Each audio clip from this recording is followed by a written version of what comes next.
내가 이제 주식을 하겠다. 그러면 내가 뭘 어떻게 해야 되냐. 항상 이게 가장 중요한 거야. 이 세 개가. 그래서 이 종목 선정을 내가 어떻게 하겠다. 그 종목, 선정된 이 종목을 어떤 식으로 사고 팔까. 그리고 위험 관리라고 하면 내가 전체 총 투자된 자금을 어떤 식으로 관리를 할까. 그리고 각 종목별로 어떤 식으로 자금 관리를 할까. 이런 이제 또 트레이딩과 이 투자의 비중 관리는 또 어떤 식으로 할지. 이런 생각들을 항상 어딘가에 이제 잘 적어 놓는 게 좋다는 거지. 내가 항상 숙제를 내는 게 이 부분이거든. 이게 이제 여기에 숙제가 이렇게 나가는 거잖아. 숙제. A4지. 그지? 한 장 분량으로 위 내용을 요약 정리해서 항상 소지하고 있을 것. 왜 항상 소지를 해야 돼? 내가 체크리스트를 하나의 체크리스트인 거지. A4지 한번 줘봐. 없어요. 그게 문제라고. 이게 있어야 된다고. 이게 항상 나는 이제 머릿속에 이제 이 습관화가 다 됐잖아. 그지? 그래서 이제 이런 교재도 다 만들어 놓고 이게 이제 언제까지 이거를 소지하고 있어야 되냐면 습관화야, 습관화. 습관이 돼 있냐. 그러니까 내가 이 매매법을 진짜 지키려고 노력을 막 해야 되는 거거든.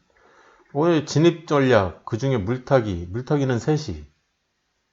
이게 머릿속에 딱 박혀 있어야 되는 거지.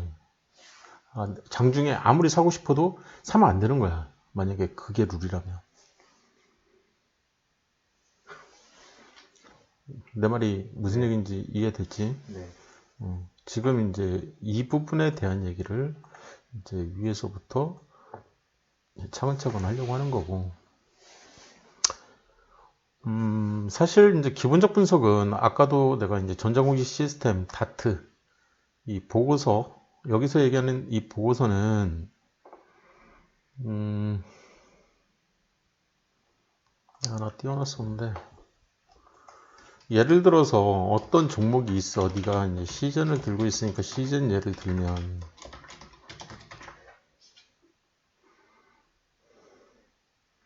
너는 이 보고서를 얘기를 할 때, 이게 이제 2020년 12월부터 2021년 12월이니까 1년치를 보는 거잖아. 네. 그지? 근데 기본은 항상 3년 정도 이렇게 생각을 하면 되는 거고. 그래서 이제 검색을 누르고, 근데 그 검색 누르기 전에 이제 조회 건수도 최대로 극대화를 시키고, 그런 상태에서 이제 조회를 하면은 이제 이 100개가 밑으로 쭉 내려올 거고, 3년치가 이제 쭉 보일 거라고. 이때 이제 이 공부하는 순서는 항상 가장 최근 이 분기 보고서나 반기 보고서나 또는 이 제일 마지막 결산 보고서 보면 된다고 했잖아, 내가. 그래서 분기 보고서가 있고, 그 전에는 반기 보고서가 있을 거고, 그 전에는 분기 보고서가 또 있을 거고, 그리고 나서 제일 중요한 보고서인 연간, 어디 갔어? 사업 보고서가 이제 이렇게 탁 튀어나와야 되는 거지. 이게 이제 반복되는 거지. 그렇지? 반복되는 거고. 만약에 이제 이 종목이 여기가 1번이고 1번, 2번, 3번, 4번 이렇게 돼 있다. 그러면 여기서부터 이렇게 이제 제일 먼저 찾아야 되는 거는 이 사업 보고서를 먼저 찾아야지. 그지? 그런 다음에 이 이후에 주가에 굉장히 이제 큰 영향을 주는 애들 얘를 먼저 보고, 그지? 그리고 나서 가장 최근부터 해서 거꾸로 그러면 이제 이 무상증자지. 얘네들은 중요한 보고서가 아니니까 결론부터 얘기하면. 네. 그리고 이 보고서가 중요하냐 안 중요하냐 그걸 어떻게 알아? 예를 들어서 이 보고서가 나왔어. 그지? 날짜를 보니까 4월 12일이야. 그러면 시즌에 4월 12일자 보고서가 이쪽에 어딘가에 이제 존재를 할 거라고. 16일, 15일, 12일 요거네. 그지? 요 날 이후로 음봉이 뜨고 있잖아, 지금. 네. 그러면 이 보고서는 지금 좀 전에 뜬 그 보고서 있잖아. 이 보고서. 네. 이 보고서는 그닥 영향을 못 미치는 보고서라는 거야. 주가에. 근데 내가 어떤 날 4월 8일 날 무상증자 결정을 했어. 4월 8일 날. 그지? 그래서 주권 매매 거래 정지를 먹었어. 요거 보고서지. 4월 8일 날 보고서. 그러면 그 4월 8일 날에 4월 8일로 가. 엄청난 27.73% 굉장히 높은 이 고가를 형성시켰다가 19% 이제 종가를 형성시킨 굉장히 큰 장대 양봉이 나온 거지. 이 보고서가 굉장히 중요한 보고서고 공부를 무조건 해야 되는 보고서라고. 이 보고서가 이런 식의 공부를 해나가야 되는 거지. 이게 바로 기본적 분석이라고. 기본적 분석. 그리고 기본적 분석에서 얘기하는 보고서의 공부 방법이라고. 공부하는 방법론. 그래서 내가 기본적 분석에서는 뭘 공부하는 게 맞냐라고 했을 때 내가 지금 현재 보유하고 있는 종목, 그 종목이 언제 급등을 했고 이런 급등이 있었을 때 나왔던 보고서들이 뭔지 그걸 먼저 체크를 해야 되는 거야. 이게 이제 실적이 될 수도 있고 3월달이니까.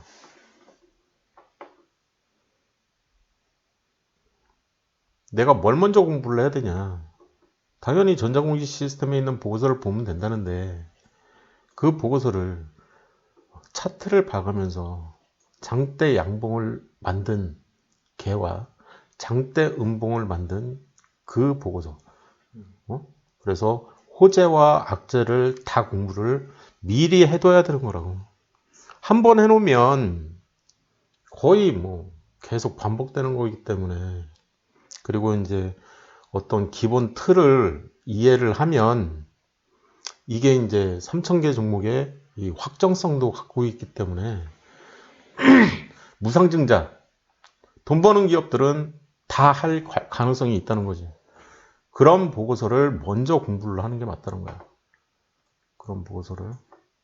물론 이제 이런 얘기들은 투자 관련된 얘기들이긴 하지만 그쪽에서도 많이 다뤘고 너한테도 이미 이제 얘기를 해줬었던 이력이 있지만 네가 지금 머릿속에서 삭제시켜버린 굉장히 중요하고 평생 할 일이라고 내가 계속 얘기를 했지.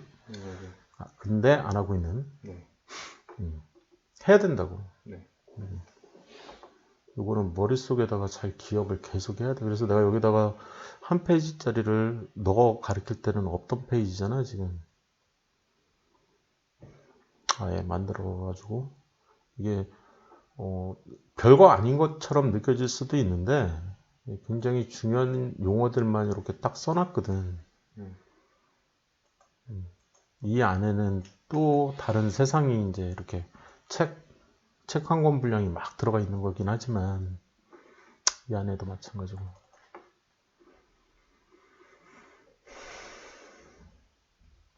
어려운 얘기는 아직까지는 전혀 없지. 이 얘기가 이 세 개가 종목 선정, 진입가 청산, 위험관리 요 순서가 우리가 제일 처음에 배운 스캘핑에도 있어야 되는 거야. 스캘핑에 해당되는 이론들, 기본적 분석. 뭐 VI가 뭔지는 최소한 알고 스캘핑을 해야 될 거 아니야. 나는 피똥 싼다는 얘기를 하잖아. 그리고 이제 설사했다는 얘기를 하고, 그지? 파란색 VI. 음봉에서의 VI와 양봉에서의 VI 양쪽을 다 이해를 해야 되니까. 그래서 나는 좋은 거는 피똥 쌌다고 얘기를 하고. 그러면 이제 기분도 되게 좋지. 오늘 같은 경우에 나 같은 경우에는 이제 상신전자라는 종목을 들고 있었는데 상신전자가 오늘 이제 VI가 발동을 했었거든. 그러면 분봉을 보면 VI는 요럴 때 이제 발동을 하는 거잖아. 그지? 이렇게 이제 급등락을 하면 너무 순간적으로 너무 많이 오르면 이제 VI가 이제 발동을 하면서 이 거래 정지를 뭐 3분 이렇게 딱 먹히는 거니까. 들키는 거지, 어떻게 보면. VI가 발동이 되게끔 이 주가를 끌어올리는 거는 그러니까 작전 세력들이 만약에 그 종목을 건들고 있다고 했을 때, 좀 어설픈 세력인 거죠, 어설픈 세력. 여기에서, 하고 싶은 얘기는 그거야. 내가 항상 종목 선정을 해야 돼. 내가 데이 트레이딩을 해. 그럼 종목 선정할 수 있어야 될 거 아니야. 네. 내가 거래 대상 종목이 어디서 어떻게 뽑히냐는 거야. 이거는 무조건 동일한 룰을 가지고 만들어내야 되는 거라고. 동일한 룰에 의해서. 내가 장기 투자를 할 거야. 마찬가지야. 종목 선정하는 방법론이 무조건 있어야 되는 거라고. 그게 없이 주식을 하겠다. 그거는 이제 좀 골치가 많이 아프지. 어떤 사람들은 이제 역발상 투자라는 표현을 쓰면서 그런 종목들을 굉장히 좋아하는데 어떤 종목이냐면 예를 들면 종목 발굴 얘기를 하는 거니까 내가 종목 발굴을 위해서 이제 전비등락 전 종목 여기는 이제 전 종목 상한가부터 나오는 거잖아, 그지?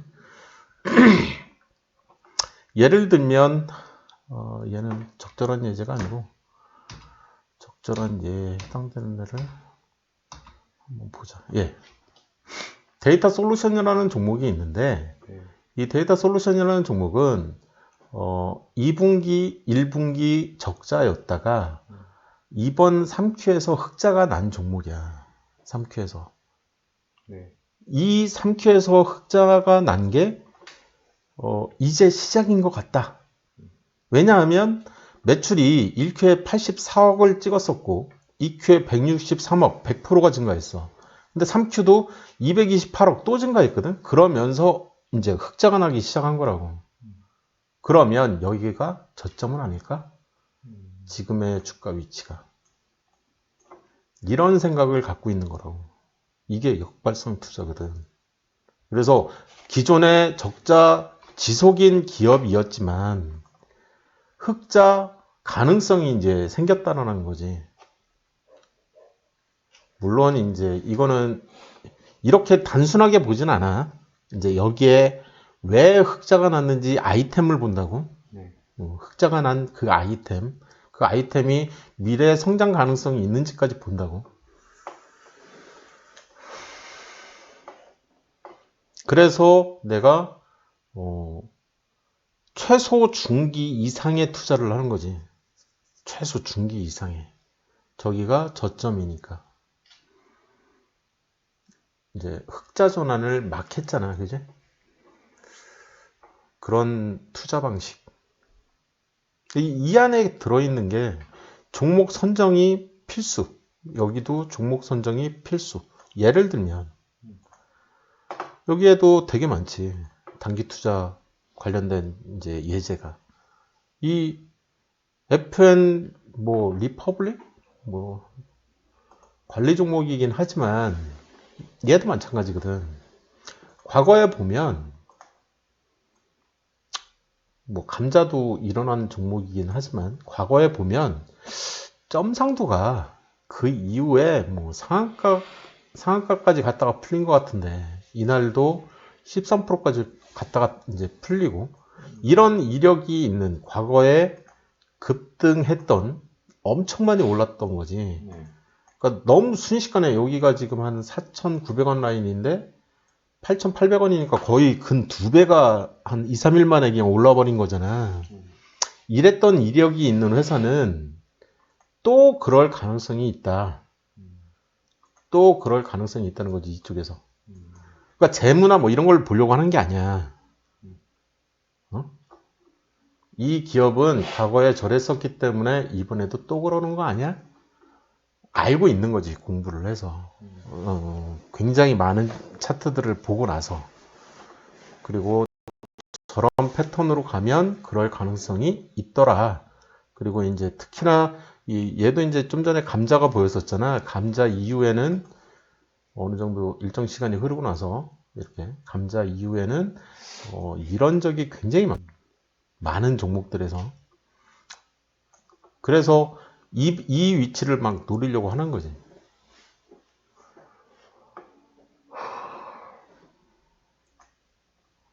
할 얘기가 무진장 많지. 사실 근데 장기로 가져가지는 않아. 저런 종목을 발굴하는데 이제 좀 시간이 많이 걸리긴 하지만.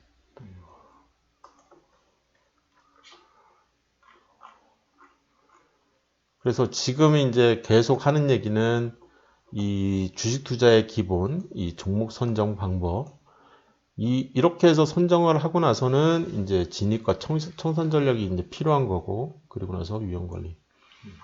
이 모든 이 장기 투자도 그거 3개가 다 필요하고, 중기 투자도 3개가 다 필요하고, 장기 투자도 그 3개가 다 필요하고, 중장기 투자. 단기 투자도 그 3개가 필요하고, 스윙도 그 3개가 필요하고.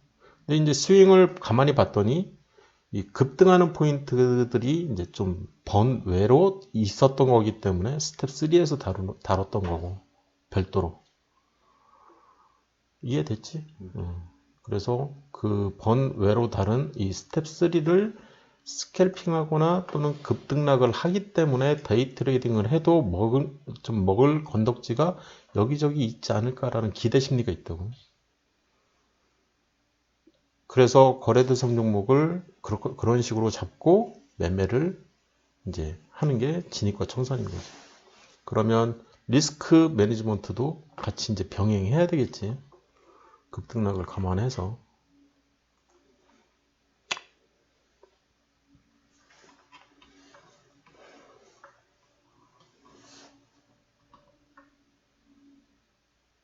위에서부터 이제 이렇게 설명을 들어가는 게 다음 페이지 붙은 거지. 증권 분석 방법론이라는 표현을 썼는데 사실 이 증권 분석 방법론이라는 거는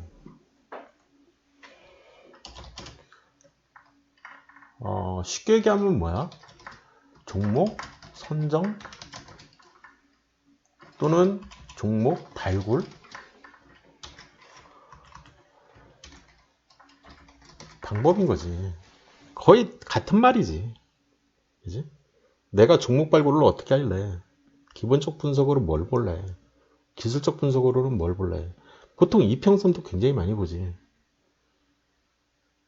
차트와 차트로 인해 나오는 이제 보조지표들, 뭐 엔벨로프도 있지만 심적 분석 마찬가지.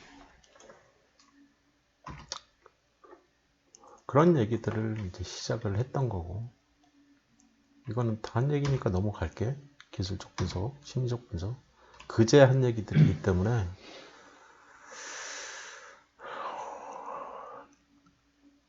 여기서 이제 네가 지금 굉장히 약한 부분이 이제 이 추세선에 대한 부분과 여기에서 이 고점 최고가, 그지?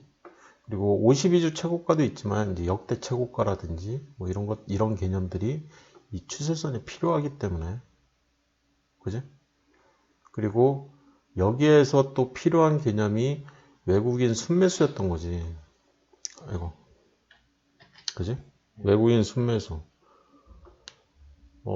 역대 최고가에서 추세선을 그려서 저항선을 그리면 그 위치는 외국인이 순매수를 하는 위치지.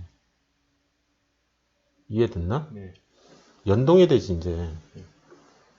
연동이 막 되지. 그지?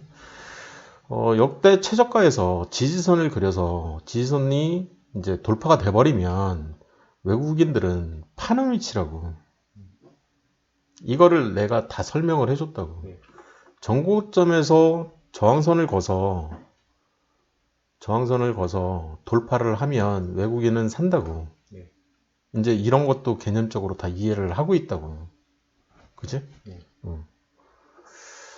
그런 게 아주 좋은 현상인 거지. 그래서 여기에서야 뭐 외국인, 기관, 개인 뭐 이 정도 설명하지만 스텝 3에서는 내가 이 부분을 왕창 대폭 늘렸다 라고 지난 시간에 이미 얘기를 했고, 여기는 그렇게 넘어갈 거야. 이 부분은 이제 기관 투자자 같은 경우에 이쪽에서 이제 작전주를 다루는, 그지? 이쪽에서 이제 작전주 관련해서 이제 좀 얘기를 많이 하지.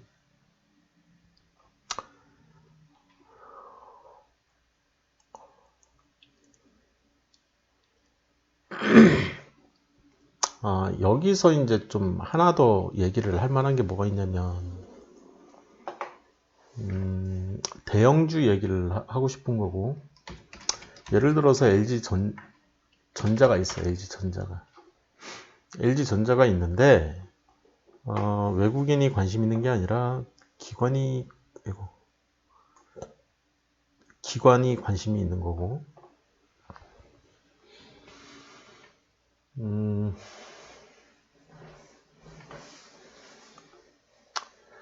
기관이 이제 이 종목을 이제 더 사.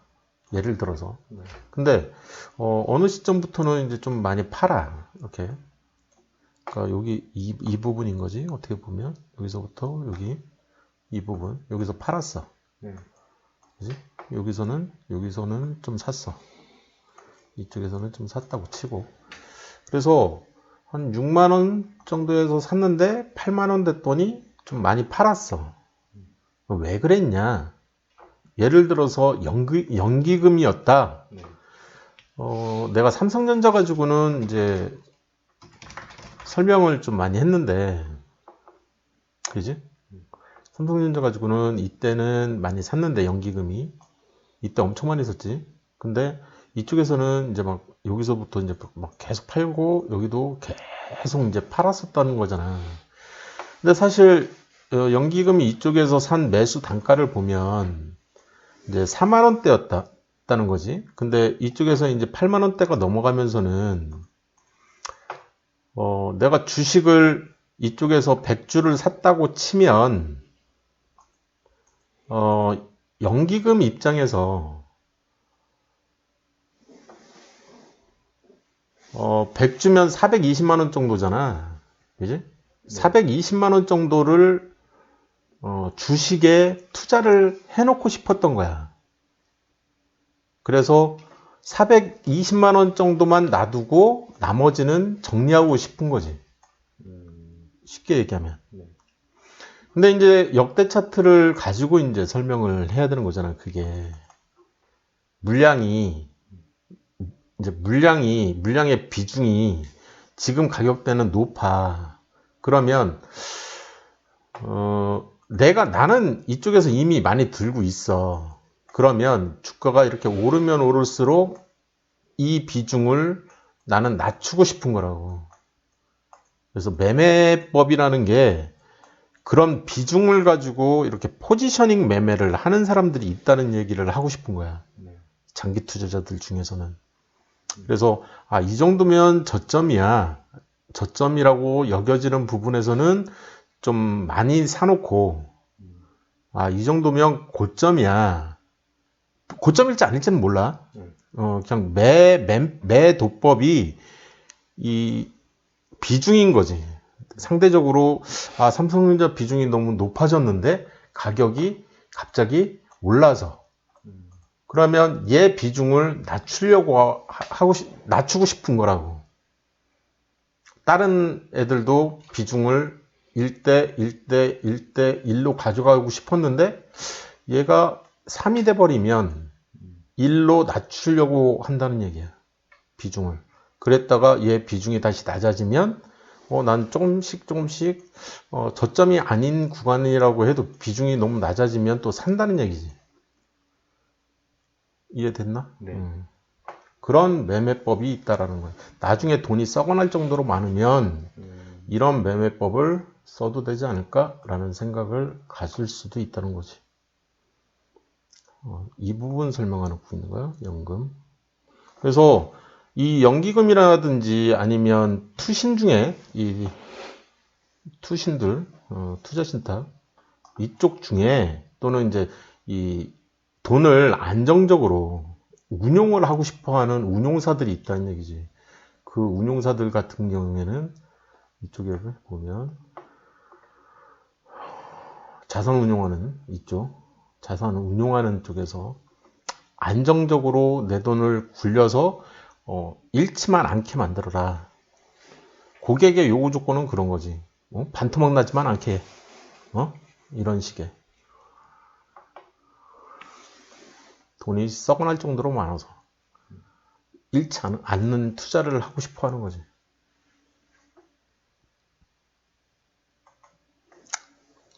개인 투자자 이 정도 있고 매매법은 이렇게 다 설명을 했었던 거지.